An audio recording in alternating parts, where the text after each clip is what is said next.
মেয়েদের কি পশু পাখি জবাই করা জায়েজ আছে? কন্যা সন্তানকে কত বছর বয়স পর্যন্ত মায়ের বুকের দুধ পান করানো জায়েজ আছে? বাচ্চাদের পেশাবের ফোঁটা মেঝেতে পড়লে যদি তার নিজে নিজে শুকিয়ে যায় তবে কি তাদের নামাজ পড়া যাবে? মহিলারা যদি অজু করা অবস্থায় কোনো পুরুষ দেখে ফেলে তাহলে কি অজু থাকবে? মোবাইলের মাধ্যমে বিয়ে করা জায়েজ আছে কিনা? হাতে তালি দেওয়া কি জায়েজ আছে? অনেকে বলে হারাম, এটা ইসলামের বিধান কি? কিস্তিতে কোনো পণ্য ক্রয় করা যাবে কি না? উলঙ্গ ছবিতে ভুলে দৃষ্টি পড়ে গেলে কি গুনাহ হবে?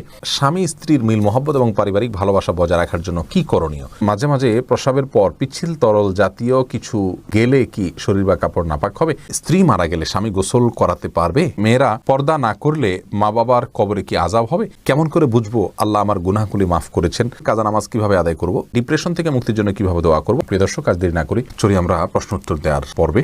শুরুতে আমি যে প্রশ্ন দেখতে পাচ্ছি তা হলো ভাই মোহাম্মদ প্রশ্ন করেছেন, কিস্তিতে কোনো পণ্য ক্রয় করা যাবে কি না? যাবে, কোনো অসুবিধা নেই। নাহিদ আলম জানতেছেন, উলঙ্গ ছবিতে ভুলে দৃষ্টি পড়ে গেলে কি গুনাহ হবে? ভুলে দৃষ্টি পড়ে গেলে গুনাহ হবে না, কিন্তু যখনই স্মরণ হবে তখনই সাথে সাথে ফিরে আনতে হবে। আল্লাহ তাআলার ভয়, আল্লাহ তাআলা আমাদেরকে সেই ভয় এবং তাকওয়া নসিব করুন। নাসির উদ্দিন জানতে চেয়েছেন, মাঝে মাঝে প্রস্রাবের পর পিচ্ছিল তরল জাতীয় কিছু গেলে কি শরীর বা কাপড় নাপাক হবে? যদি শরীরে লাগে তাহলে সেই অংশটা ধুয়ে ফেলবেন, কাপড় লাগলে সেই অংশটা ধুয়ে ফেলবেন, বাস তাহলেই চলবে। নাপাক হবে যেটুকু লাগবে সেটুকু জায়গা।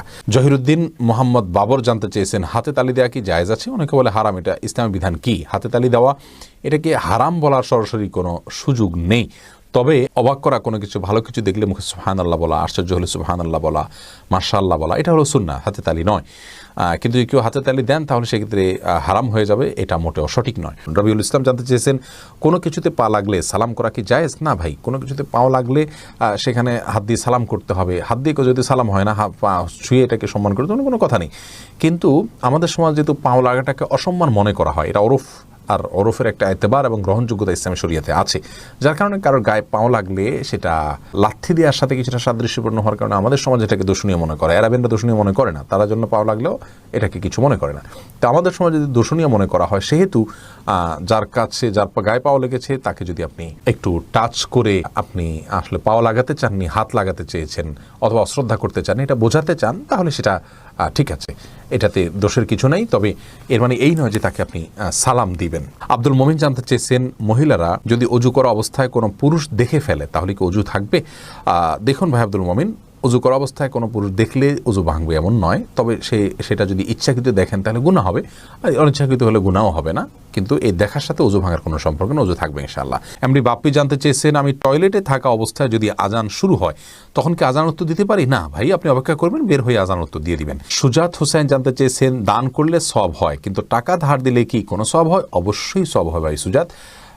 কোনো ক্ষেত্রে দানের চাইতে বরং লোন দিলে তার সওয়াবের পরিমাণ অনেক বেশি হয়। অতএব দান করলে যেমন সওয়াব হয়, মানুষকে হাওলাত দিলেও কিন্তু সওয়াব হয়। আজকাল লোন দিলে মানুষ ফেরত দিতে চায় না, নানামুখী সমস্যা হয়, সেজন্য গ্র্যান্ট হিসাবে, বন্ধক হিসাবে কোনো কিছু রেখে দিতে পারেন আপনি, কিন্তু লোন দেয়া অনেক বড় মাপের একটি ইবাদত এবং সওয়াবের কাজ। খালেদা আক্তার জানতেছেন, মেয়েরা পর্দা না করলে মা বাবার কবরে কি আযাব হবে?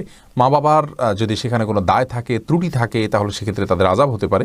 কিন্তু মা বাবা যদি তাদেরকে সঠিক পথের দিশা দিয়ে থাকেন, বুঝিয়ে থাকেন, দায়িত্ব পালন করে থাকেন, তাহলে সেক্ষেত্রে তাদের দায়ভার তারা মানে শুধু সন্তানরাই বহন করবে, মা বাবার কোনো কিছু দায়ভার চাপানো হবে না। আল্লাহ বলেছেন, লা তাযিরু ওয়াজরাতুন উযরা উখরা, কারোর দায়ভার অন্য কেউ বহন করবে না। লাইসা আল ইনসানু ইল্লা মা সাআ, প্রত্যেকে যা করবে তারই তিনি দায় নিবেন। ফাহিম, আপনি জানতে চেয়েছেন, স্ত্রী মারা গেলে স্বামী গোসল করাতে পারবে? আর কি কি করণীয় আছে স্বামীর জন্য? দেখুন, স্ত্রী মারা গেলে স্বামী গোসল দিতে পারবেন কি না, এই বিষয়টি ওলামায়ে কেরাম ইমামগণের মধ্যে মত পার্থক্য আছে। ইমাম আবু হানিফা রাহিমাহুল্লাহর মত হলো যে স্ত্রী মারা গেলে স্বামী তাকে গোসল দিতে পারবেন না। তার কারণ হলো তিনি মনে করেন মৃত্যুর সঙ্গে সঙ্গে বৈবাহিক সম্পর্কটা আর থাকে না, ছিন্ন হয়ে যায়, যার কারণে তারা মাহরামের মতো হয়ে যান। এখানে অন্য কোনো মেয়েরা গোসল দিবেন। যদিও অন্য ইমামদের অনেকেরই মত হলো যে না, বৈবাহিক সম্পর্ক মৃত্যুর মাধ্যমে ভেঙে যায় না, বরং বৈবাহিক সম্পর্ক তালাক না দিলে সেটি কিয়ামত পর্যন্ত বরং চিরকালের জন্য, অনন্তসীম কালের জন্য এই সম্পর্কটা হয়ে যায়। যার কারণে তাদের দৃষ্টিকোণ হলো যে স্বামী তার স্ত্রীকে গোসল দিতে পারবেন, স্ত্রী তার স্বামীকে গোসল দিতে পারবেন। তো এক্ষেত্রে যদি ভিন্ন কোনো ভালো মহিলা থাকেন যিনি গোসল দিতে পারেন, সেটা ভালো। এবং এক্ষেত্রে কোনো অসুবিধা নেই। এসেছে হেলাল খান জানতে চেয়েছেন, অজু করার সময় দাঁত থেকে রক্ত বের হলে কি অজু হবে? দাঁত থেকে যদি রক্ত বেশি বের হয়ে যায়, বের হতে থাকে, যার ফলে আপনার থুতু লাল হয়ে যায় এবং লালচে ভাব বেশি থাকে থুতুর মধ্যে, তাহলে সেক্ষেত্রে আপনার অজু হবে না। আর যদি লালচে ভাব কম থাকে, হালকা হলুদ হয়, তাহলে সেক্ষেত্রে অজু হয়ে যাবে। শাহিদা খাতুন জানতে চেয়েছেন, কেমন করে বুঝবো আল্লাহ আমার গুনাহগুলি মাফ করেছেন?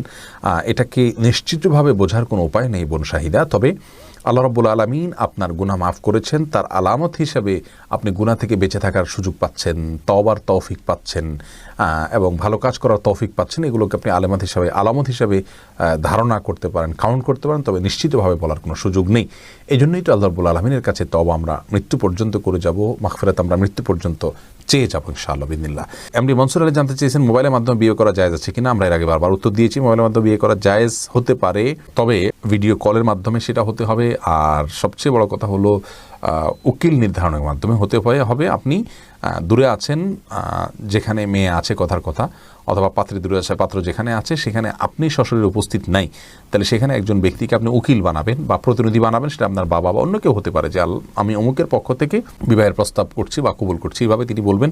তার দুজন সাক্ষীর সামনে যখন এটি হয়ে যাবে, তাতে বিবাহ সম্পন্ন হয়ে যাবে। আফরিন মোল্লা আপনি জানতে চেয়েছেন, কাজা নামাজ কিভাবে আদায় করব? দেখুন, কাজা নামাজ আদায় করার পদ্ধতি হলো, যখন আপনি অনেকগুলো সালাত ছুটে যাবে তখন ধারাবাহিকভাবে পড়ে যাবেন, যতটুকু সম্ভব শুধু ফরজগুলো আদায় করে যাবেন, সুন্নাত আদায় না করলেও চলবে, এগুলো পড়ে ফেলবেন আস্তে আস্তে। ইলিয়াস সানি আপনি জানতে চেয়েছেন, স্বামী স্ত্রীর মিল মহব্বত এবং পারিবারিক ভালোবাসা বজায় রাখার জন্য কি করণীয়? ভাই ইলিয়াস, স্বামী স্ত্রী মিল মহব্বত এবং পারিবারিক ভালোবাসা বজায় রাখার জন্য সর্বপ্রথম করণীয় হলো পরস্পরের প্রতি যে দায়িত্ব আছে, সেই দায়িত্বগুলো ইসলাম শরীয়তের দৃষ্টিকোণ থেকে যেগুলো আরোপিত হয়েছে সেগুলো সম্পর্কে জানতে হবে, এক নম্বর কাজ। দ্বিতীয় কাজ হলো আল্লাহর কাছে দোয়া করতে হবে। সূরা ফুরকান আয়াত নম্বর 74 যে দোয়া আছে, রব্বানা হাব লানা মিন আজওয়াজিনা ওয়া যুররিয়াতিনা কুররাতা আয়ুন ওয়াজআলনা লিল মুত্তাকিনা ইমামা, এই দোয়া স্বামী স্ত্রী উভয় বেশি করে অর্থ বুঝে আল্লাহর কাছে নিবেদন করতে হবে, আল্লাহ যেন তাদেরকে সুখ শান্তিপূর্ণ জীবন দান করেন।